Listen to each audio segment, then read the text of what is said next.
কোরআনের কত দাম আমরা বুঝলাম না, শয়তান ঠিকই বুঝেছে। কি বুঝেছে? শয়তান। নবীজির একজন সাহাবী ওনাকে গনিমতের মাল পাহারা দেওয়ার জন্য রাত্রিবেলা দাঁড়িয়ে দিয়েছে। হঠাৎ করে দেখে ঘরের মধ্যে শব্দ হয়। কিসের শব্দ? খেয়াল করে দেখে ঘরের পিছনের দরজা দিয়ে কে যেন গনিমতের মাল মাথায় নিয়ে রওনা দিয়েছে, অর্থাৎ চোর। কি চোর? গনিমতের মাল চুরি করার জন্য হাড় ভর্তি আপনার গনিমতের মাল নিয়ে দাঁড়িয়ে আছে। পিছন দিক থেকে সাহাবী বলতেছে, কে তুমি? খপ করে হাতখানা ধরেছে, ধরার পরে বলতেছে, কে তুমি? তুমি গনিমতের মাল চুরি করতেছো, তোমার তো ফাঁসি হবে, তোমার তো কল্লা আলাদা করা হবে। ভয় ভীতি যখন দেখানো হয়েছে তখন বলতেছে, ভাই আমি অভাবে পেটের দায়ে চুরি করতেছি, আমারে ছেড়ে দাও। পেটের দায়ে চুরি করতেছি। সাহাবীর দিলে একটু মায়া আসলো, সাহাবী তাকে ছেড়ে দিল। কি করলো? ছেড়ে দিল। দেওয়ার পরে আবার পরের দিন ঠিক যে সময় চুরি করতে এসেছিল প্রথম দিন, ওই সময় আবার পরের দিন এসে চুরি করে নিয়ে পিছনের দরজা দিয়ে বাইরে দিল। হঠাৎ করে সাহাবী বলতেছে, তুমি তো সেই ব্যক্তি যে কালকে আসলে, তুমি তো সেই, তোমাকে আজকে আর ছেড়ে দেওয়া হবে না, তোমার না বলছি চুরি করবা। তখন বলছি, হুজুর আমার খুব ক্ষুধার্ত, আমার বাড়ি এই সেই বিভিন্ন রকম অজুহাত দিয়ে সে আবার ছাড়া নেওয়ার চেষ্টা করলো, আবার তাকে ছেড়ে দিল। তৃতীয় দিন আবার চুরি করার জন্য যখন ঘরের মধ্যে ঢুকেছে, সাহাবী সাথে সাথে দেখে এবার হাতখানা ধরে গাছের গায়ে বেঁধে রেখেছে। বলছে, আজকে কোনো মতে তোমাকে ছেড়ে দেওয়া হবে না। গাছের গায়ে যখন বেঁধে রাখা হলো, সাথে সাথে এবার বলতেছে, ওরে আল্লাহর নবীর সাহাবী, আমি তো কোনো মানুষ না রে যে আমারে বেঁধে রাখবি। সুবহানাল্লাহ বলবেন? আরে বলে সুবহানাল্লাহ। আমি তো কোনো মানুষ না রে, আমি বেঁধে রাখবি। বলে, তাইলে তুই কে? বলে, আমি হলো ইবলিস শয়তান। এবার বলবো নাউজুবিল্লাহ, আমি হলো ইবলিস শয়তান। যদি শয়তানও চুরি করে, কি শয়তানও চুরি করে? এ শয়তান, তুই কেন চুরি করার জন্য আসছস? বলে, আমি চুরি তো করেছি, চুরির শাস্তি আমারে দিও না।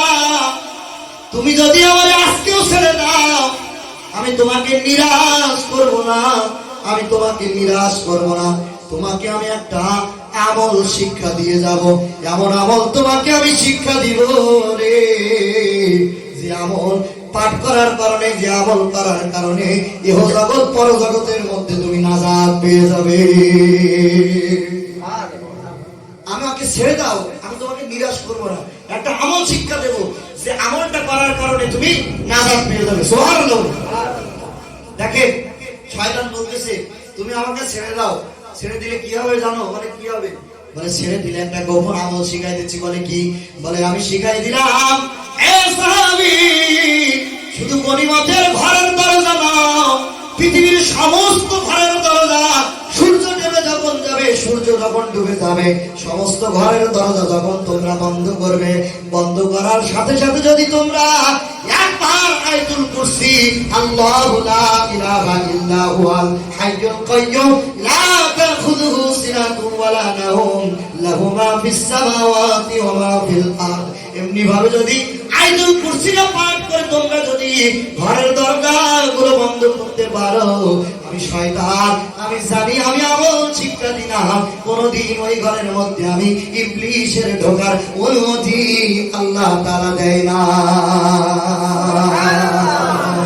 আয়াতুল কুরসির গুরুত্ব, মুসলমান, আয়াতুল কুরসির গুরুত্ব মানুষ হয়ে এখনো পর্যন্ত চিনলা না, শয়তান কিন্তু চিনে বসে আছে। শয়তান বলতেছে, আয়াতুল কুরসির শিক্ষা আমি মুসলমানদের দিয়ে গেলাম, এই শিক্ষা আমি দিতাম না রে, আমি শিক্ষা দিয়েছি যদি ধরা না পড়তাম, আমি ধরা পড়েছি যদি ওমরের কাছে আমার খবর যায়, আমি শয়তান ওমরকে বড় ভয় পাই। যেই পথ দিয়ে শয়তান যায়, ওই যে পথ দিয়ে ওমর রাদিয়াল্লাহু তাআলা যায়, ওই পথে শয়তান 40 দিন পর্যন্ত যাওয়া আসা করবে। সুবহানাল্লাহ। বলছে, আমাকে ধরে দিয়ে যদি ওমরের কাছে ছেড়ে দাও, এই ভাই আমি আমলখানা বলে দিয়েছি। সুবহানাল্লাহ। আয়াতুল কুরসির শিক্ষা দুনিয়ার কোনো আলেম দেয় নাই, আয়াতুল কুরসির শিক্ষা দিয়েছে শয়তান। শয়তান এমন জিনিস শিক্ষা দিয়েছে, বলছে যে ঘরের মধ্যে আয়াতুল কুরসি তেলাওয়াত করা হবে, ওই ঘরে সারা রাত্রের মধ্যে আমি বিভিন্ন ভাবে চেষ্টা করি ঢোকার জন্য, জানালা দিয়ে, দরজা দিয়ে, দেওয়াল দিয়ে আমি ঢুকতে চাই, কিন্তু বারবার বারবার আল্লাহর কিছু ফেরেশতা আল্লাহ নিযুক্ত করে রাখে, আমাকে বারবার ধাক্কা দিয়ে আমাকে বাহির করে দেয়। আমি বুঝতে পারি এই ঘরের মধ্যে আয়াতুল কুরসি তেলাওয়াতের কোরআন চলেছে।